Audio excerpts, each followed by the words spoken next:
What's up, guys? Speedy Skeleton. We're here to talk about, in review, SummerSlam 2015. Now, this review is a bit late. I meant to do it later on this week, like Monday, but I got sick, blah, blah, blah. Anyway, SummerSlam 2015 review and results, whatever, 10 years ago. The show starts off with Jon Stewart. He was the host of SummerSlam. He did turn heel and betrayed John Cena, blah, blah, blah. He officially left the Daily Show. We didn't. He actually came back last year, I think, right, something like that. But anyway, I'm not too, whatever. Yeah. So he talks, and Mick Foley comes out. Well, whatever. It was okay, I guess. But I like my shows to start off with actual wrestling, not talking, but that's okay. We get Sheamus versus Randy Orton. Now, this was interesting. Sheamus was the Money in the Bank, but they've been trying to build up Sheamus. At this time, his new hairdo, he was a heel. Sheamus actually won, and that was actually, I don't remember that. I was actually surprised that he won, actually. But, it makes sense. But this was at the time where they loved to beat, like, the Money in the Bank holder, like, a lot, because, it's okay, because he's going to cash in and become champion. It's like, no, not really, but Sheamus won. I would say half the match was boring, half the match was good. Nothing else to say about that. A fatal four-way tag team match. Disco Fuego. You know what? Forget the teams. You're gonna know on the screen. I just don't have patience for this. The New Day became champions again, and I think this would start their, they wouldn't lose it for like a year, almost 2 years in 2016 in December or something like that. Yeah, so that's cool. Whatever. Sheamus. New Day. This match was fun, but nothing special. It is what it is. Dolph Ziggler and Rusev. Dolph Ziggler versus Rusev. This match was, I guess, okay, but it ended in a double countout.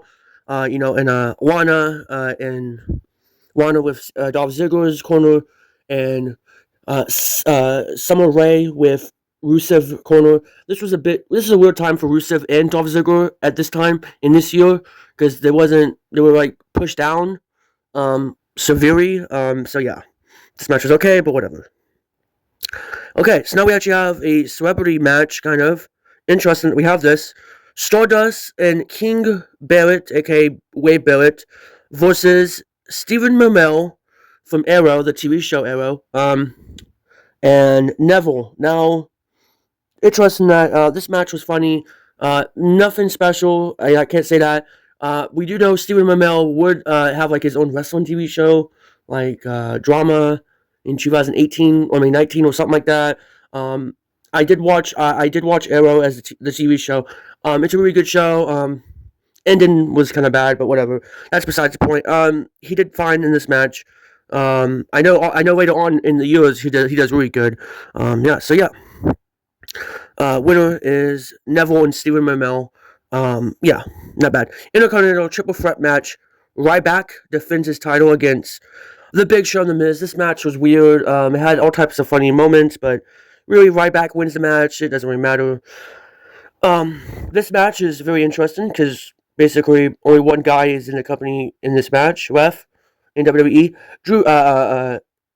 Dean Ambrose, Roman Reigns versus Bray Wyatt and Luke Harper. Rest in peace, both of these guys. Yeah, this match was okay, I guess. It was actually not bad, but there was moments of booing, Roman Reigns and stuff.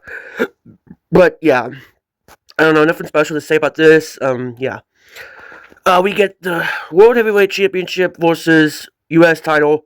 Seth Rollins was was the heavyweight champion at the time, and John Cena was U.S. champion at the time. Open challenges, whatever. This match was okay, but they were building it up way too much.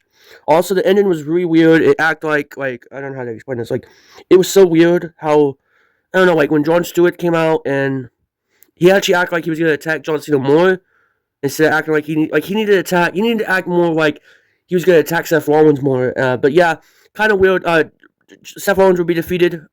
Seth Rollins would defeat John Cena. This match was, I guess, the best match. It was pretty good. I heard the SummerSlam at this time. I remember 10 years ago. People wasn't really talking about this SummerSlam. They wasn't saying it was bad, not good, just whatever. Yeah. The match was fine. Okay, so we get PCB, Nikki Bella, the Team Bella and Team Bad. Okay, so this match was it's a three-way eliminator tag team match. Okay, whatever. So I'm not gonna go over the step by step, but anyway, Paige, Charlotte, and Becky Lynch win. This is a Divas Evolution, so it still isn't quite up there yet. We're not quite up there to the quality of like women's matches, but we're getting there. Seeing Sasha Banks, Charlotte, and Becky Lynch, and at this time was really weird. I didn't realize these women were gonna become main staples, I guess. Yeah, yeah, and Tamina was bad in this match. I mean, really, just sloppy. Kevin Owens versus Cesaro. This match was fine. Kevin Owens needed to win. Yeah, it's kind of weird having these guys at the second to last match, but yeah, whatever. Okay, then we get the Undertaker versus Brock Lesnar. Sorry, I had a brain fart. This match was fine. As Undertaker's SummerSlam match. At this time, it was like his first since 2010. At this time, and yeah, it was fine. The whole had a fucked up finish. I guess like the idea is like Undertaker tapped out, but technically the referee didn't see it, but the referee did see, I guess, Brock Lesnar pass out, whatever. So yeah, that was the end of that. Kind of weird. Having Jon Stewart all over the show. Him turning heel was weird. Yeah, so this SummerSlam, people don't really talk about it. I don't see why not. I mean, the only big thing was Jon Stewart turning heel, and I guess Seth Rollins becoming a double champion at this time. But yeah, that's about it. See you guys next time. I'll be the Skeleton, and bye. I was 10 years. See you guys next time. Bye.